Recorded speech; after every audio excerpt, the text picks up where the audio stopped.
जय Shri Krishna viewers, welcome to astro intelligence videos. दर्शकों, festival season समाप्त हो चुका है। आशा करता हूं कि आपने दीपावली से लेकर जितने बड़े त्योहार पिछले कुछ समय में निकले हैं, आपने बहुत श्रद्धा पूर्वक और बहुत उल्लास के साथ मनाए हो। दर्शकों, आज जो हम वीडियो में टॉपिक डिस्कस करेंगे वो टॉपिक है मंगल के गोचर के बारे में। दर्शकों, मंगल का गोचर एक्चुअल में आरंभ हो चुका है, मगर ये गोचर बहुत डिफरेंट तरीके से अपना प्रभाव डालने वाला है।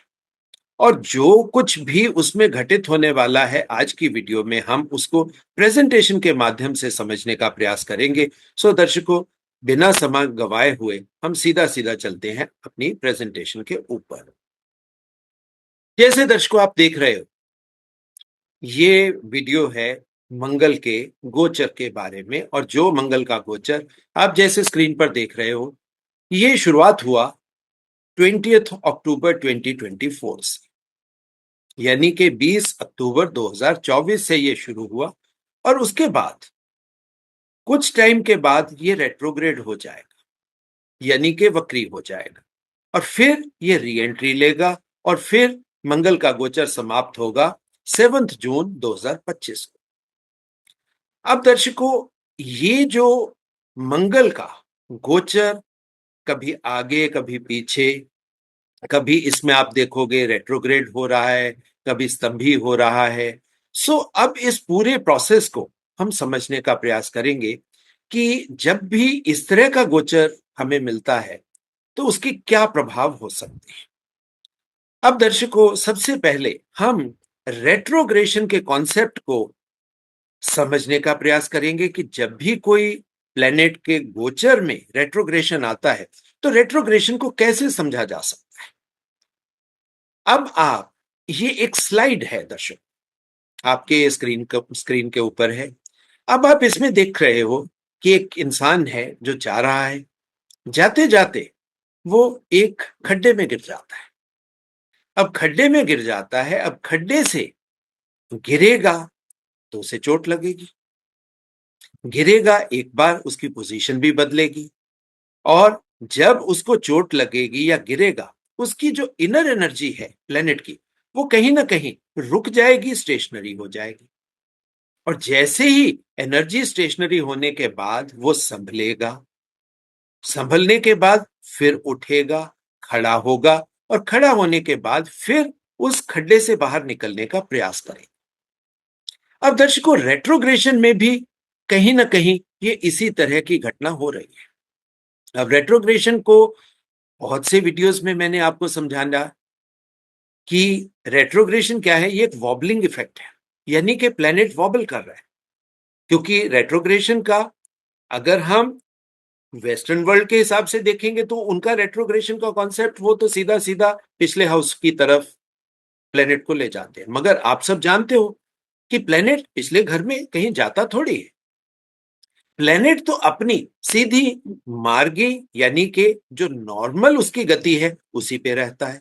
वो हमें सिर्फ प्रतीत हो रहा होता है कि अब वो वक्री हुआ। एक्चुअल में वक्री होने में क्या हो रहा है कि उसका थोड़ा सा वॉबलिंग इफेक्ट, वो अनस्टेबल हो रहा है। अनस्टेबल होके जैसा थोड़ा सा पीछे की तरफ गया, पीछे की तरफ गया, यानी कि खड्डे में गिरा। क्योंकि अब प्लेनेट एक एनर्जी के पैराबोला में जा रहा है। आप समझिए इस बात। अब जैसे मैं हाथ ये घुमा रहा हूं, आप देखिए ये मेरा हाथ घूम रहा है, मेरे हाथ में एक एनर्जी आई यहां से, उस एनर्जी ने मेरे हाथ को प्रोपेल किया और वो एक कर्वेचर पकड़ रहा है। मगर किसी कारणवश अब मेरी बाजू अनस्टेबल हो जाए तो क्या होगा। अनस्टेबल हो जाए, उसकी एनर्जी क्षीण हो जाए तो क्या होगा, वो एकदम से नीचे गिर जाएगी। दैट मीन्स हम ये कह सकते हैं ये खड्डा बन गया, या ये जो अनस्टेबिलिटी है ये उसको उस कर्वी पाथ की तरफ, वो पाथ कैसा हो जाएगा आप देख सकते हो, ऐसा ऐसा बन सकता है, कभी धरती से दूर और कभी धरती के करीब। ये अनस्टेबल पाथ की बात। अब अनस्टेबल पाथ को आप इस पिक्चर से समझ सकते हो कि इंसान खड्डे में गिरा। अब गिरा, एक मोमेंटम में जा रहा था, मोमेंटम से जब नीचे गिरेगा तो आप देखोगे कि उसकी एनर्जी क्या हुई, एनर्जी क्षीण हो गई, क्योंकि वो जो मोमेंटम की एनर्जी थी वो तो खत्म हो गई, और नीचे जब गिरेगा तो एक बार प्लेनेट स्टेशनरी हो जाएगा। स्टेशनरी होने के बाद फिर वो संभलेगा, संभलने के बाद अब उसको दोबारा से उस खड्डे से बाहर आने के लिए एक्स्ट्रा स्ट्रेंथ लगेगी, एक्स्ट्रा एनर्जी लगेगी, यानी आप समझ सकते हो चेष्टा बल। एक प्लेनेट जब रेट्रोग्रेशन में खड्डे में गिरता है तो उसको एक्स्ट्रा चेष्टा बल चाहिए वापसी अपनी उसी पैराबोला की गति को लेने के लिए, क्योंकि अब ये जो गति होती है दर्शकों, हर प्लेनेट एक राउंड सर्कल में ही तो गति कर रहा है 360 डिग्री की, करते करते बीच में थोड़ा सा जैसे अनस्टेबल हुआ, अनस्टेबल होके प्लेनेट थोड़ा सा नीचे को आया, क्योंकि क्या हो रहा है, अब ये सारे प्लैनेट्स एक अंतरिक्ष में एक दूसरे के ग्रेविटेशनल फोर्स के साथ अपनी जगह पे स्टेबल है, मगर स्टेबल होने के बावजूद अगर सूर्य के ऊपर, अब आप देखो जो बात मैं बोल रहा हूं दर्शकों उसको ध्यान से समझना और सुनना, सूर्य के ऊपर अगर सोलर फ्लेम्स आ जाएं, अब सोलर फ्लेम्स क्या होते हैं कि सूर्य के अंदर एनर्जी का विस्फोट हो रहा है, अब जैसे ही एनर्जी का विस्फोट होगा प्लैनेट्स कहीं ना कहीं अनस्टेबल होंगे, क्योंकि सूर्य हमारे अंतरिक्ष के मास का 99% से ज्यादा है। सारे प्लैनेट्स जितने भी हमारे इस अंतरिक्ष में हैं, यानी कि जो हमारा अंतरिक्ष है, टोटल मिल्की वे की मैं बात नहीं कर रहा हूं, हमारे अंतरिक्ष में 99% से ज्यादा का मास सूर्य का है, और सूर्य के जब सोलर फ्लेम्स आती हैं, यानी कि वहां एनर्जी का विस्फोट हुआ, और वो जो विस्फोट है दर्शकों ये मल्टीपल न्यूक्लियर एक्सप्लोजन से बड़ा है, एक आध एक्सप्लोजन की बात नहीं है, यहां पर मल्टीपल से भी बड़ा है। अब इस तरह का जब विस्फोट होता है तो दर्शकों एनर्जी तो आएगी, एनर्जी आएगी प्लैनेट्स को अनस्टेबल करेगी, जब प्लैनेट्स को अनस्टेबल करेगी तो कोई प्लैनेट धरती से दूर जाएगा, कोई प्लैनेट धरती के पास आएगा।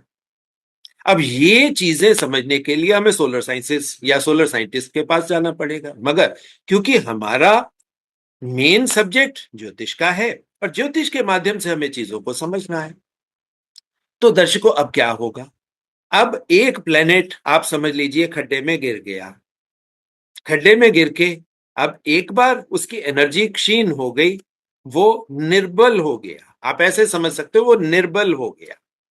अब निर्बल इंसान अगर खड्डे में गिरा है तो उसको बाहर निकालने के लिए हमें या तो उसके अंदर से वो एनर्जी आए या फिर उसे बाहर से एनर्जी चाहिए होगी, यानी कि कोई दूसरा इंसान उसके पास आए जो हाथ देकर, जैसे आप इस पिक्चर में देख रहे हो, दूसरा इंसान आए और उसको हाथ देकर सहारा देकर उस खड्डे से बाहर निकाल दे। अब दर्शकों ये जो चीज है, अब ये बहुत इंपॉर्टेंट बात है रेट्रोग्रेशन में, और इस सब्जेक्ट के ऊपर कभी भी आपने किसी दूसरे एस्ट्रोलॉजर से ये बात नहीं सुनी होगी कि ये भी पॉसिबल हो सकता है, मगर क्योंकि दर्शकों मेरा बेंट ऑफ माइंड डॉक्टर होने की वजह से साइंटिफिक है, सो मैं उन लॉजिक्स को भी खोजता हूं और उसको ऋषियों के लॉजिक के साथ मिलाने का प्रयास भी करता हूं। अब दर्शकों सोलर फ्लेम्स आई, सोलर फ्लेम्स की वजह से अनस्टेबिलिटी आ गई, अब अनस्टेबिलिटी से प्लेनेट थोड़ा सा अनस्टेबल हुआ, अनस्टेबल होने से क्या होगा, या तो धरती से दूर या धरती के पास, धरती के पास आ गया तो उसका इंपैक्ट थोड़ा ज्यादा, धरती से दूर चला गया, अब धरती के पास लाने के लिए या उसको नॉर्मल मोशन में आने के लिए किसी एक्स्ट्रा एनर्जी की, किसी एक्स्ट्रा साथ की जरूरत हो सकती है। अब ये जो एक्स्ट्रा साथ है दर्शकों ये भी मिलता है, ये आज की वीडियो में मैं इस पॉइंट को बहुत अच्छे तरीके से क्लियर करने वाला हूं कि एक्स्ट्रा साथ से भी रेट्रोग्रेशन हम उसको बेटर कर सकते हैं, कि अगर प्लेनेट का साथ उसी हाउस में मिल जाए जिस हाउस में वो प्लेनेट है जिसका गोचर होकर रेट्रोग्रेशन हो रही है, अगर वहां पर दर्शकों कोई दूसरा प्लेनेट प्रेजेंट होगा तो उसकी एनर्जी उसको अपनी तरफ खींचेगी, अट्रैक्ट करेगी, यानी कि उसको उस खड्डे से बाहर निकलने में एक नेचुरल सहायता मिल जाएगी, असिस्टेंस मिल जाएगी। तो दर्शकों, ये जो चीज है, आज की वीडियो में आप इसको समझोगे और इसी के माध्यम से हम चीजों को आगे समझने का प्रयास करेंगे। मगर सबसे पहले दर्शकों, दोबारा से आप उसी चीज पहली वाली स्लाइड पे चलिए। अब ये जो रेट्रोग्रेशन है दर्शकों, ये रेट्रोग्रेशन आनी है 7 दिसंबर से और ये एंड होगी 24 फेब को। सो आप ये समझ सकते हो कि इतनी देर ये प्लेनेट उस खड्डे में ही है। जब प्लेनेट इतनी देर एक खड्डे में है, नेचुरल बात है कि उसका अपनी शक्ति निर्बल। अब उसको या तो असिस्टेंस चाहिए या वो अपनी इनर एनर्जी को जागृत करेगा, तब जाके उसकी वो मूवमेंट आएगी। और ये कोई छोटा पीरियड नहीं है दर्शकों। 7 दिसंबर से 24 फरवरी, ऑलमोस्ट 3/4 दिसंबर का, पूरा जनवरी का और 3/4 ही फरवरी का। अब आप क्लियरली समझ सकते हो कि ये इतना लंबा पीरियड है। अच्छा, अब इसी में आप देखोगे ये स्तंभी हो रहा है। अब दर्शकों, आपने ये वर्ड तो सुना था स्तंभी, मगर कोई भी ऑथर, कोई टीचर इन चीजों को समझाता नहीं है कि स्तंभी होने का मतलब क्या है। अब आप क्लियरली उसको समझ सकते हो कि जब इंसान खड्डे में गिरता है, गिरने के बाद जब उसकी शक्ति निर्बल हो जाती है तो वो एक बार तो स्टेशनरी होगा ना। स्तंभी का मतलब होता है स्टेशनरी हो जाना, रुक जाना। स्तंभ, स्तंभ यानी कि खंबा बन जाता है। स्तंभ का मतलब यानी कि स्टेशनरी। अब कोई प्लेनेट थोड़ी देर के लिए भी स्टेशनरी हो जाए दर्शकों, ये बड़ी इंपॉर्टेंट बात है। अब वो धरती के पास स्टेशनरी हो गया या धरती से दूर स्टेशनरी हो गया, ये रेट्रोग्रेशन में दोनों चीजें चलेंगी। अगर धरती के पास स्टेशनरी हो गया तो उसका प्रभाव हम लोगों के ऊपर बढ़ जाएगा उतने पीरियड के लिए जब तक वो स्तंभी है। और स्तंभी होने के बाद देखो, स्तंभी होगा, स्तंभी के बाद फिर वो अपनी मूवमेंट पकड़ेगा। अपनी मूवमेंट पकड़ेगा यानी कि पहले सीधी मूवमेंट बन पकड़ेगा और सीधी मूवमेंट पकड़ने के बाद फिर वो रेट्रोग्रेशन को खत्म करेगा, क्योंकि प्लेनेट का नेचुरल जो मूवमेंट है वो तो सीधी ही है। तो जब भी इस तरह चेष्टा बल काम करेगा तो प्लेनेट के अंदर एक्स्ट्रा चेष्टा बल होना चाहिए, तभी उस रेट्रोग्रेशन का इंपैक्ट हमें समझ में आ सकता है। अब दर्शकों, दोबारा हम मतलब चलते हैं कि ये जो अब रेट्रोग्रेशन तो दर्शकों हो गई और उससे पहले ये गोचर भी आ गया। अब आप क्लियरली यहां पर देखिए ये गोचर किस भाव में आया है। अब ये गोचर दर्शकों आया है यहां पर चौथे भाव में, यानी चौथी राशि यानी कैंसर में, कर्क राशि में ये गोचर आया है। अब कर्क में गोचर आया है, अब जब रेट्रोग्रेशन होगा तो ये थोड़ी सी बैक मूवमेंट मारेगा और थोड़ी सी जो बैक मूवमेंट है वो नेचुरल बात है, कहां में जाएगी, दोबारा से इसको जेमिनाई के अंदर ले जाएगी। यानी कि ये जो मंगल का है यहां पर, ये थोड़ा सा अंदर की तरफ, जेमिनाई की तरफ। इसको आप ऐसे भी समझ सकते हो कि ये इन ए वे। अब कर्क क्या है? कर्क दर्शकों आपका मन है, चंद्रमा है। तो दैट मीन्स मंगल और चंद्रमा, इन दोनों में गैप आ रहा। अब आप क्लियरली समझिए कि ये कैसे हुआ। अब चंद्रमा के घर में जब मंगल है और जब ये रेट्रोग्रेशन आएगी, रेट्रोग्रेशन तो मिथुन राशि में चली गई। जब मिथुन राशि का प्रभाव थोड़ा सा दिखाई देने लगेगा तो चंद्रमा का प्रभाव तो क्षीण हो गया। अब दर्शकों, ये ही स्तंभी होने में एक दूसरे की एनर्जी को कम करता है। जब रेट्रोग्रेशन में एनर्जी दर्शकों कम होती है तो कभी वो कम होगी कभी बढ़ेगी, क्योंकि हम इस बात को इतनी दूर से बैठ के जज नहीं कर सकते कि अब वो जो वॉबलिंग हुई है, अब वो वॉबलिंग धरती के पास हुई या धरती के दूर हुई। मगर रेट्रोग्रेशन से ये चीज समझ आ जाती है कि भाई अब वो इसी भाव में है या इसके पीछे वाले भाव में चली गई? अगर पीछे वाले भाव में चली गई तो प्रभाव दर्शकों बदल गया। मंगल का गोचर दर्शकों ये बहुत इंपॉर्टेंट गोचर होने वाला है। क्यों? क्योंकि इसका डायरेक्ट प्रभाव सबके मनों के ऊपर आने वाला है। या क्योंकि गोचर हो चुका है तो मैं कह सकता हूं कि ये मनों के ऊपर प्रभाव आ चुका है। अब ये मनों के ऊपर प्रभाव आ चुका है। अब आप क्लियरली देखिए यहां पर। अब थोड़ा सा इस गोचर को भी समझने का प्रयास करो। अब अगर हम लग्न में देखने का प्रयास करेंगे तो लग्न में क्या है? 1 नंबर यानी कि राशि मेष। अब मेष राशि का लॉर्ड, अब आप इस चीज को पकड़िए, मेष राशि का लॉर्ड मंगल कहां पर है?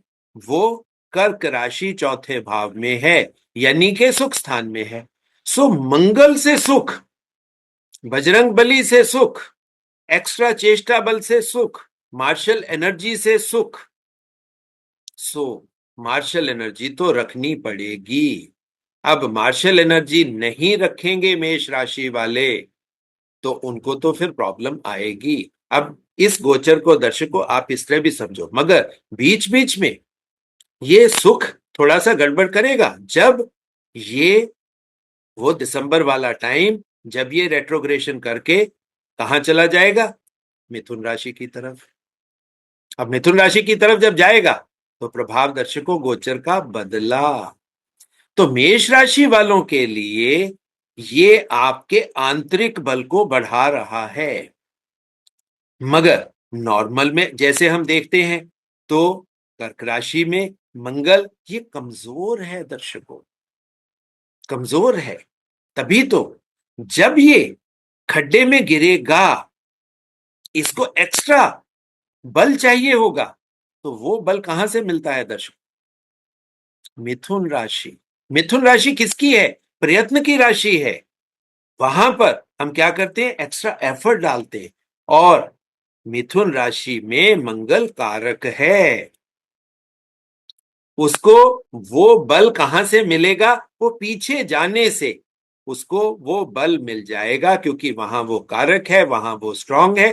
तो उसके बाद वो अपनी नॉर्मल गति फिर पकड़ लेगा। अब दर्शकों आशा करता हूं कि आपने गोचर में रेट्रोग्रेशन और स्तंभी को अब पकड़ लिया हो कि इसको कैसे देखना है।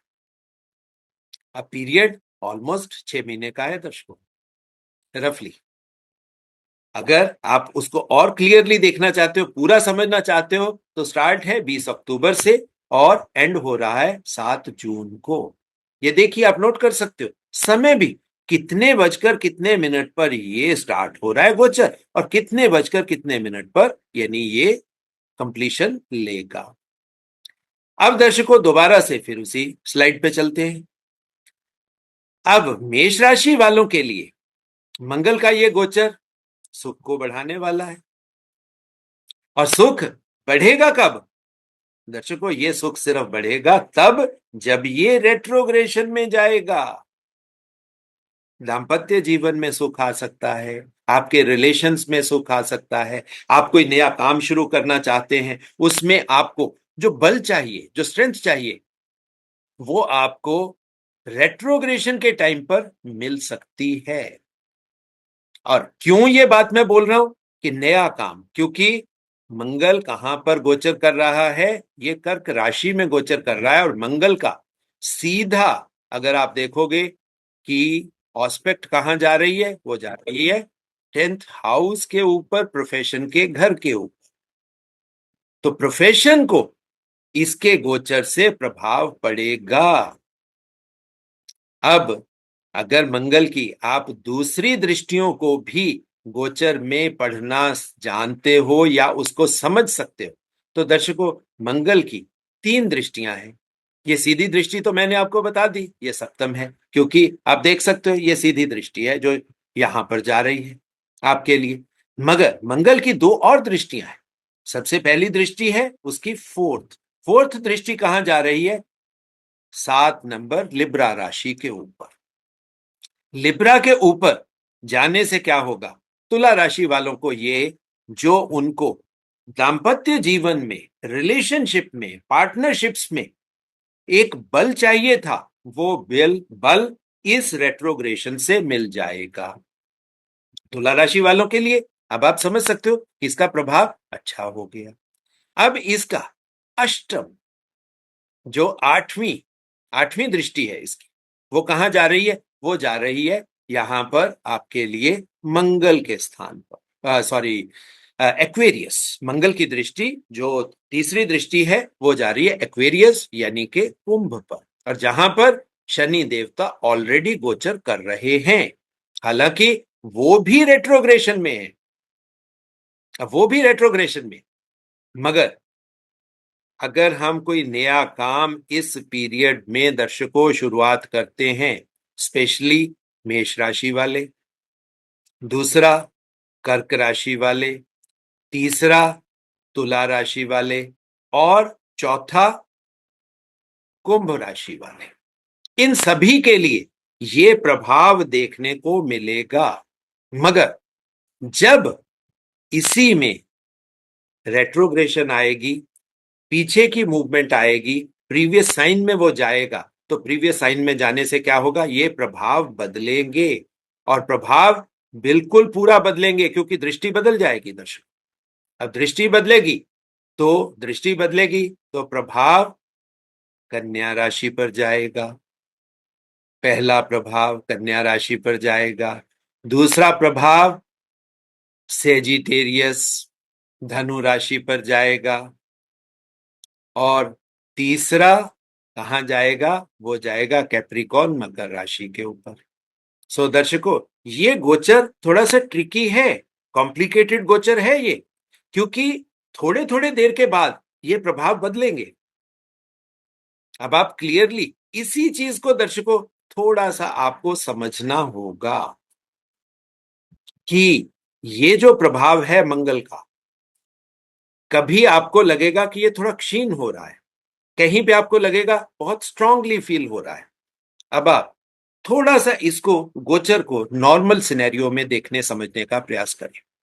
क्लियरली आप क्या कर सकते हो? जब रेट्रोग्रेशन आए तो आप मंगल को स्ट्रांग करने का प्रयास करें,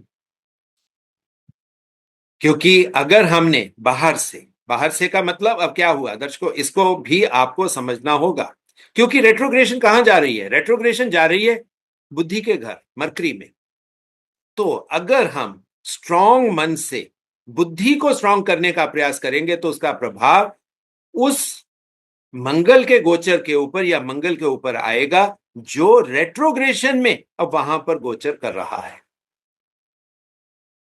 सो दर्शकों, यहां पर मंगल को स्ट्रांग करना, और आज ये वीडियो मैं बना भी मंगल वाले दिन यानी मंगलवार को ही बना रहा हूं, इसी वजह से, ताकि आपको समझ में आए कि ये रेड कलर भी मंगल का ही है। अब मंगल को स्ट्रांग किया जा सकता है, क्योंकि मंगल ऐसा प्लेनेट है जिसको आसानी से स्ट्रांग किया जा सकता है। क्यों? क्योंकि मंगल दर्शकों ये कोई डायरेक्ट या कोई बहुत बड़ा प्लेनेट नहीं है कि जिसको संभालने के लिए या जिसको मतलब इंप्रूव करने के लिए आपको बहुत सामर्थ्य लगे।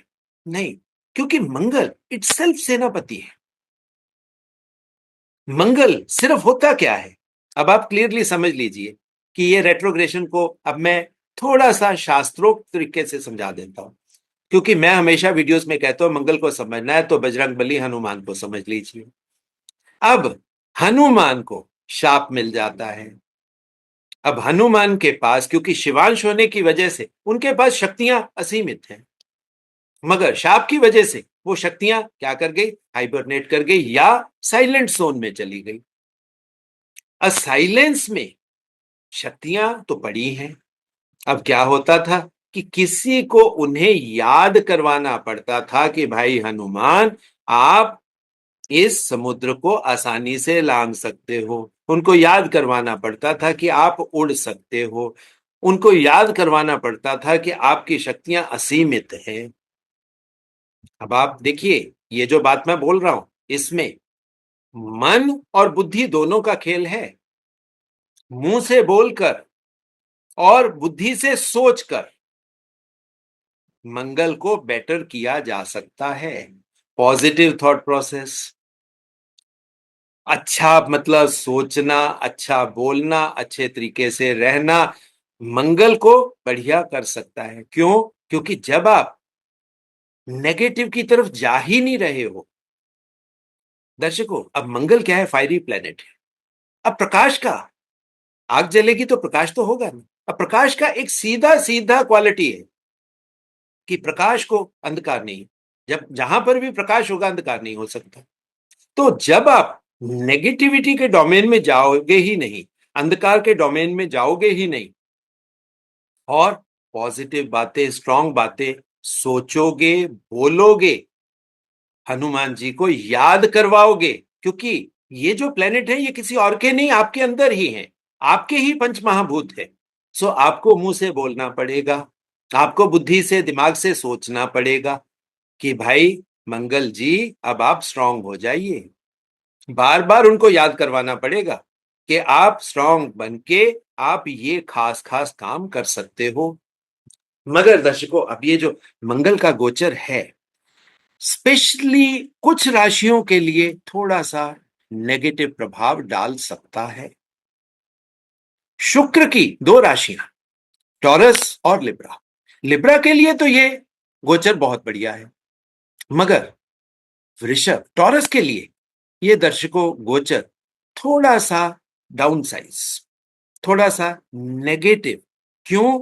क्योंकि एक तो मंगल पहले ही क्षीण है, और दूसरी बात, जब ये गोचर आएगा तो गोचर में एक्स्ट्रा एफर्ट लगाने की बात आ जाएगी, जो कहीं ना कहीं शुक्र के लिए या शुक्र के घर के लिए थोड़ा सा डिफिकल्टी बनेगी वहां। अब दूसरे प्लैनेट्स को देख लेते हैं। बुध के स्वामित्व वाले दोनों घर, मिथुन और उसके बाद कन्या। मिथुन और कन्या वालों के लिए अब दर्शकों ये गोचर कहीं ना कहीं जब रेट्रोग्रेशन आएगा तो मिथुन वालों के लिए ये फायदे की बात हो सकती है।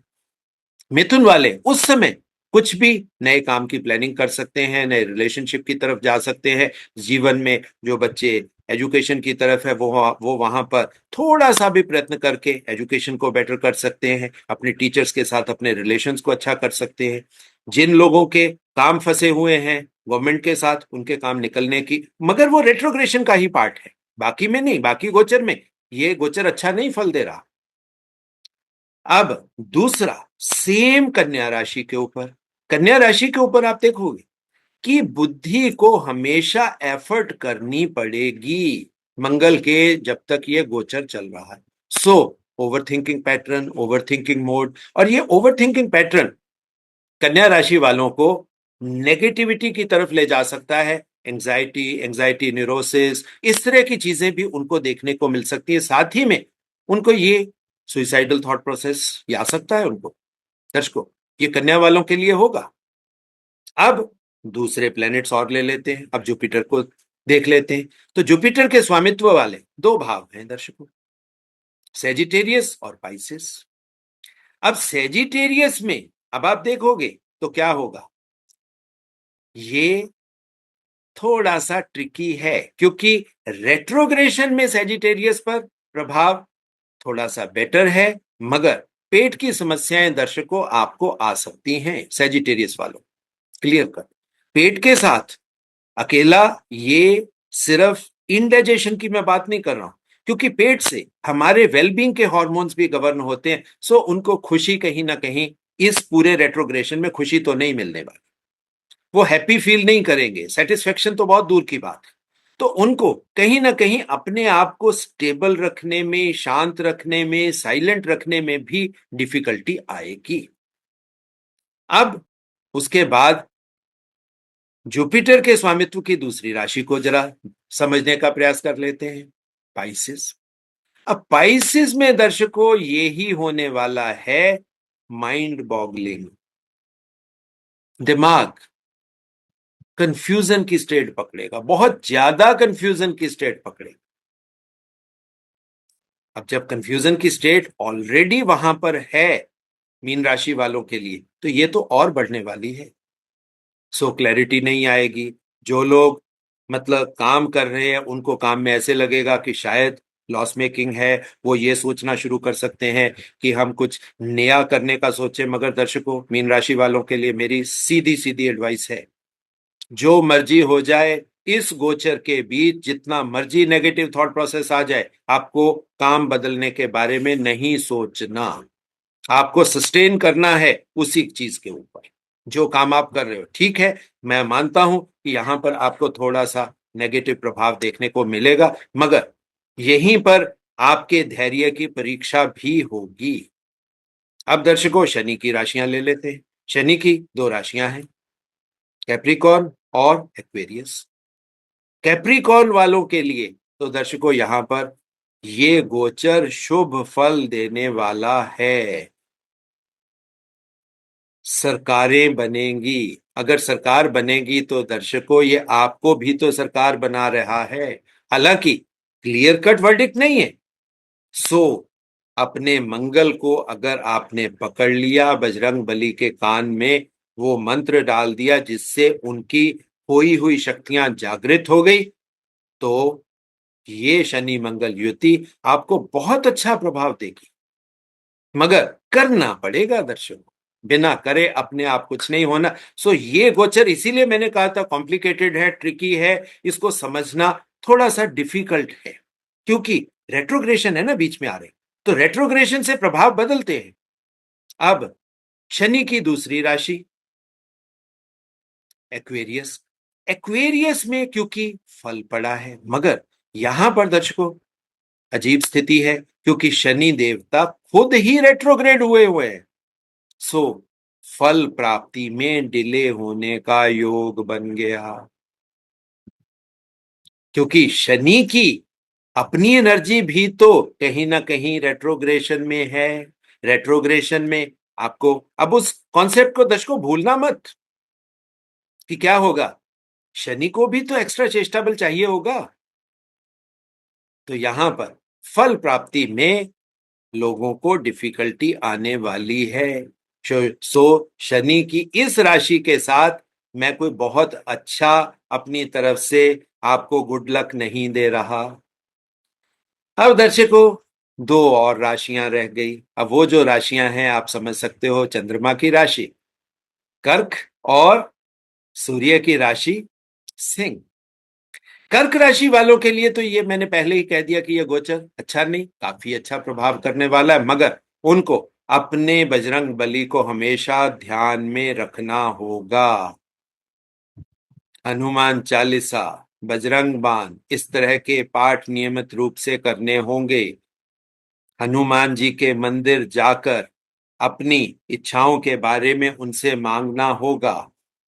जो लोग यहां पर स्पेशली कर्क राशि वालों के लिए मैं बोल रहा हूं, कर्क राशि वालों के लिए अगर उनका लोन्स ऑलरेडी चल रहे हैं, तो यहां पर वो अपने लोन्स को समाप्त करने की दिशा में अगला कदम उठा सकते हैं और उनको आशीर्वाद मिल सकता है। मगर जो लोग यहां पर लोन लेने की सोच रहे हैं दर्शकों, यहां पर मैं उनको सीधा बात बोलूंगा कि मंगल है तो स्वभाव से मंगल ना, तो हैसियत से बढ़कर या जरूरत से बढ़कर लोन लेने का अगर आपके दिमाग में चल रहा है, तो प्लीज प्लीज प्लीज बिल्कुल मत उस रास्ते पर चलिए। नुकसान भी भयंकर होगा।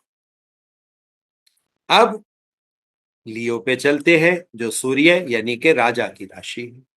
और राजा की राशि पर दर्शकों इस गोचर का प्रभाव कहीं ना कहीं मिक्स रहेगा।